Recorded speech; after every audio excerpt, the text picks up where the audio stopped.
Bonjour, bonsoir, bonne nuit, je ne sais pas. Bienvenue sur Radio Thaïlande. Avec une semaine de retard, je vous dois un épisode sur l'esprit français, ou que reste-t-il de l'esprit français? Comment peut-on définir l'esprit français? Pourquoi j'ai une semaine de retard? Parce que je galère un peu finalement, surtout à me dire, reste-t-il un esprit français? Enfin, qui soit justement embrassable par tous les Français. Donc je pense aussi aux quartiers difficiles, aux populations issues de l'immigration, tout le monde, quoi, toute personne qui soit sur le territoire français. Est-ce qu'il y a aujourd'hui quelque chose qui pourrait réunir tout le monde dans un sentiment d'une relative unité? Alors avant de développer, je vais faire mon petit update Covid Thaïlande rapide quand même, c'est difficile de se passer outre en ce moment. Juste pour dire qu'ici, donc après une fin mars où on avait jusqu'à 200, mais il n'y a eu qu'un jour à 200, mais sinon entre 50 et 100 cas par jour pendant peut-être une ou 2 semaines, puis c'est descendu à 30, et là depuis une semaine on est en dessous de 10. On a même eu un jour à 1, alors encore une fois c'est peut-être plus parce qu'ils ne testent pas, parce que peut-être qu'ils mentent, tout ce que vous voulez, mais la tendance est là.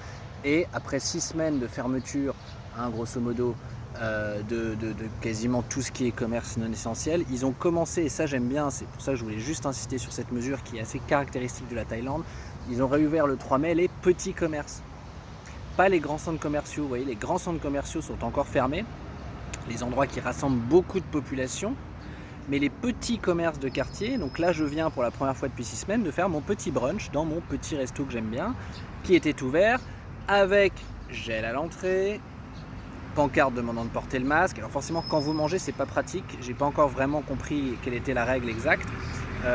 J'ai mangé sans le masque personnellement. Et aussi donc redisposition des tables, effectivement le restaurant n'était pas du tout en full capacity, pardon pour l'anglicisme, il y avait à peu près la moitié des tables et les chaises que dans un sens, c'est-à-dire des tables où normalement vous avez 2 chaises qui se font face, là il n'y en avait qu'une, et puis derrière il y avait l'autre j'étais le seul là, mais s'il y avait eu des gens, ils se seraient fait dos à dos, vous voyez, ils n'auraient pas été face à face. Donc exemple vraiment pour moi très très marquant de la Thaïlande, une vraie attention toujours aux petits commerces. D'ailleurs ici les street food n'ont jamais arrêté. Il y a toujours eu la street food, parce que vu qu'il y a beaucoup de marchands de rue ici, c'est comme du à emporter, donc il n'y a pas eu d'arrêt des street food pendant toute la période.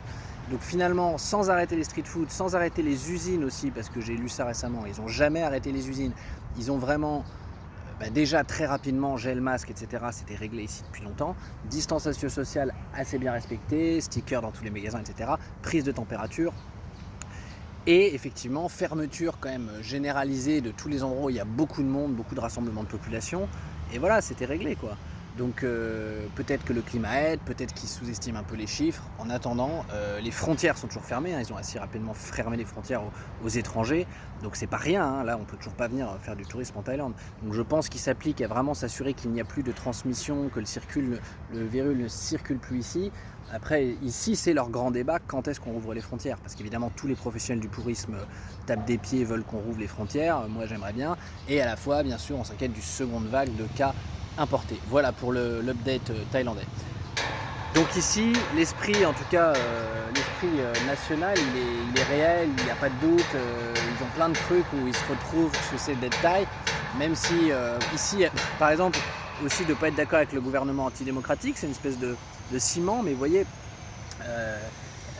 la junte au pouvoir, elle est impopulaire, mais mine de rien, elle n'est pas plus contestée que ça, parce que bon, ils disent ouais, d'ailleurs je débat beaucoup avec ma belle-fille là-dessus, elle me dit tu peux pas comprendre, t'es pas Thaï. Je dis mais ce qu'ils font c'est pas si nul, je comprends que non mais tu peux pas comprendre, t'es pas Thaï. Bon, donc eux Thaï pas Thaï, je veux dire c'est clair, et déjà le fait de l'opposition Thaï pas Thaï, déjà ça crée une unité, un ciment Thaï, c'est-à-dire tu es Thaï en opposition à ceux qui ne le sont pas. Vous voyez, je pense pas qu'un Français ait ce côté non mais de toute façon toi t'es pas français, vous voyez, t'es pas français, tu peux pas comprendre. Je suis pas sûr qu'il y ait ça, vous voyez. Première petite piste de réflexion.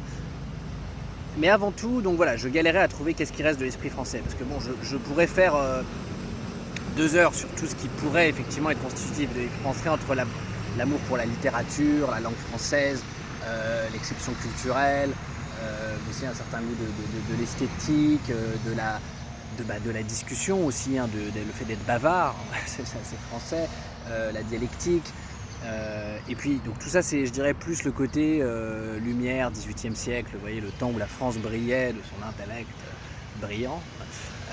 Voilà, ça il y a une part comme ça qui peut être un peu constitutif, le ciment d'un certain esprit français, regretté par certains. Bon, moi Napoléon, je suis pas super fan. Pour moi Napoléon c'est un épiphénomène en fait, hein. C'est quand même un ambitieux. Pour moi c'est donc les gens, et je le citerai pas aujourd'hui, qui s'identifient beaucoup à Napoléon. Pour moi Napoléon a pas vraiment autre chose que d'être un grand conquérant, très bien, mais pour moi il a pas vraiment quelque chose de vraiment très représentatif d'un esprit français. Alors plus récemment, donc voilà, il y a le côté, voilà, on a compris littérature, culture, esthétique, exception culturelle, hein, voilà le côté peut-être un peu effectivement aussi trouver que l'argent, pas trop aimer le business, ou en tout cas trouver que le business c'est louche, s'en méfier un petit peu.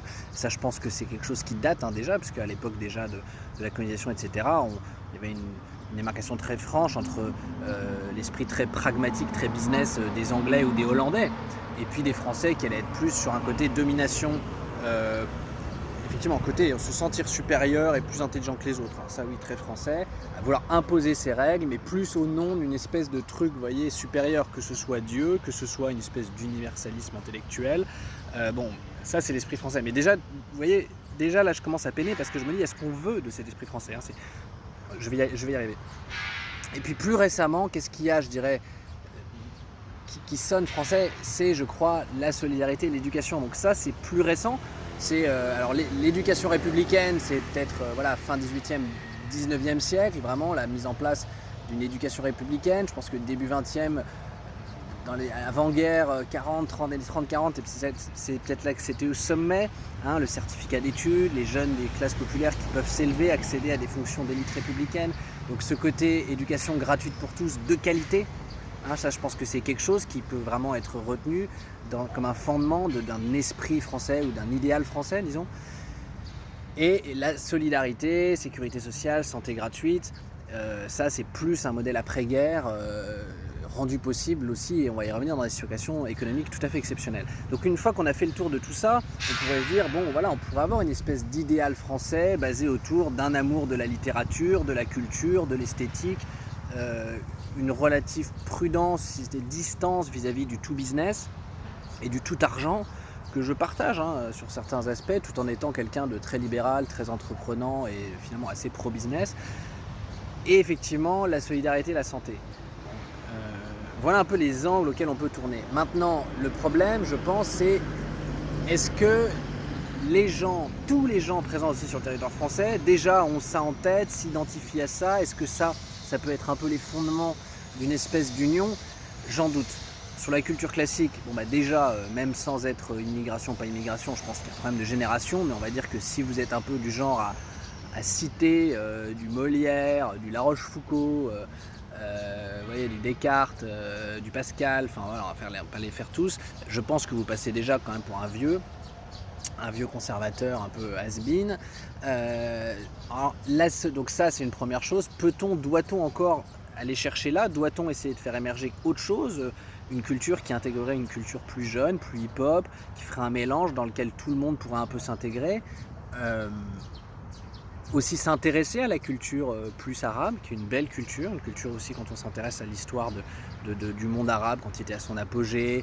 Il y a des belles choses à trouver dans le monde arabe aussi, hein. Il y a eu du côté de l'Espagne, etc. Il y a un moment où certains leaders arabes étaient très libertins, très ouverts aux sciences, très en avance sur leur temps.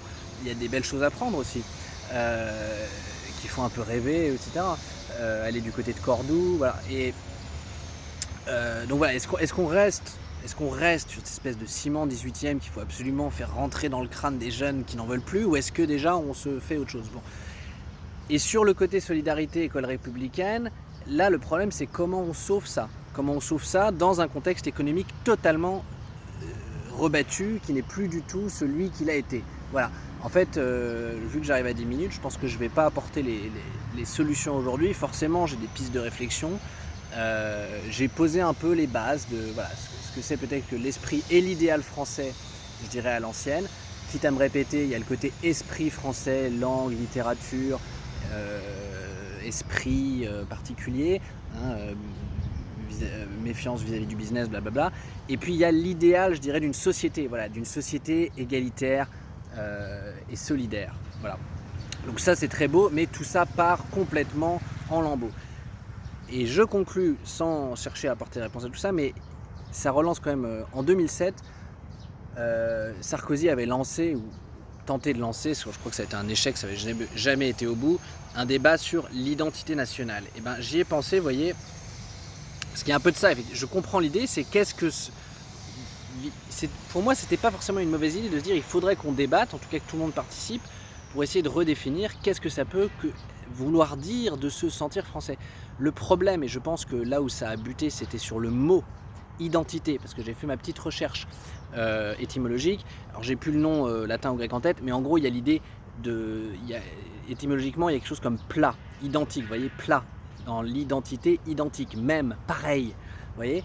Or c'est là tout le problème, c'est que souhaiter une identité, ça voudrait dire comme une carte d'identité, vous comprenez, vous êtes un individu identique, vous avez une carte d'identité, c'est vous, vous êtes unique, mais chacun est unique, mais la nation elle ne peut pas être unique, ou alors on rentre dans une logique qui pour moi ne me plaît pas trop, qui serait du genre un peu à la hitlérienne, un allemand c'est blond, ça a les yeux bleus, c'est arien, c'est comme ça l'allemand, voilà. Donc dès que vous posez ce mot comme ça, l'identité, ben, en fait le débat il est perdu d'avance, parce que déjà il est connoté ce mot identité, et on comprend pourquoi, parce qu'il y a l'idée que il y a une sorte on doit être pareil, le français c'est comme ça, définir le français il est comme ça. Non, je pense qu'il faut poser le débat dans d'autres termes. Qu'est-ce qui peut faire aujourd'hui que les personnes vivant sur ce territoire, qui a évolué, qu'on le veuille ou non, au cours des temps, parce qu'on ne va pas renvoyer dehors des millions de personnes qui sont arrivés sur ce territoire, même récemment, c'est ça, ben oui, désolé Zemmour, j'ai fini par le citer, et oui, effectivement, peut-être qu'au 19e siècle, peut-être qu'au début du 20e, il n'y avait pas autant de population originaire du continent africain sur le sol français, c'est une réalité, et je suis plutôt du genre à ceux qui nous disent oui, la France ça a toujours été un brassage, parce qu'avant on accueillait les Polonais, les Italiens, et regardez l'histoire avant, alors forcément si on remonte au temps des barbares, tout se mélangeait. Je suis pas trop fan de cette comparaison. Non, il faut assumer le fait qu'il y a eu des millions, une grosse vague d'arrivées d'immigration liée à la colonisation et à la reconstruction après-guerre. C'est un fait, c'est une donnée. Maintenant, on devrait poser le débat. Est-ce qu'on arrive à trouver quelque chose qui nous réunit dans l'intérêt de tous, qui fait et là, eh bien, effectivement, il faudrait faire participer les populations concernées, tout le monde. Est-ce que pour eux, ça signifie quelque chose être français ? Alors bon, si vous y répondez tous j'en ai rien à foutre, je t'encule fils de pute, ça va être compliqué. Mais peut-être que ça c'est le cliché, peut-être qu'en fait il y en a, et on le voit dans la génération hip-hop où il y a quand même un certain amour de la langue. Je suis sûr, moi je connais très mal ce milieu-là, et justement je pense que je suis le premier à avoir des vieux clichés à la Zemmour, d'ailleurs je l'assume. Il y a certainement des associations, des initiatives qui en fait prendre le bon de ce qu'il y a là-bas pour dire ah bah ça ouais on peut être d'accord là-dessus, ça c'est un peu français. Vous voyez, bon 13 minutes c'est un peu long. Juste une chose, le masque n'est jamais loin, et je voulais quand même terminer sur un petit truc, ça c'était quand même bon, je vais pas faire le débat du ridicule. D'ailleurs, on dit le ridicule ne tue pas, en France le ridicule a tué, là, pour le dire, sur la gestion des masques. Mais justement, dans le truc ridicule, il y a la question, vous savez, comment est-ce qu'on le réutilise, est-ce qu'on le réutilise pas, etc. Moi j'ai des petits masques chirurgicaux comme ça, honnêtement je les utilise pendant 3-4 jours, mais parce que quand je les mets rarement plus d'une demi-heure. Et alors, vous voyez, on a était tellement pas factuel sur ces trucs-là, parce que j'ai lu des trucs, c'est limite mieux vaut pas le porter que le reporter. Enfin, c'est quoi ces conneries? Je veux dire, bon là je l'ai laissé un peu comme ça, vous voyez, alors quoi, il y a le virus là sur mon sac, il y a le virus dans la pelouse là. Attention, donc je vais me mettre le virus sur la... Mais a priori, on est tous d'accord que quand je le porte, même s'il est usagé, même si je l'ai porté 3 semaines, même s'il est sale, ben, je vais quand même moins projeter à la gueule des autres que si je le portais pas, non? Bon, bonjour, bonsoir, bonne nuit, je ne sais pas.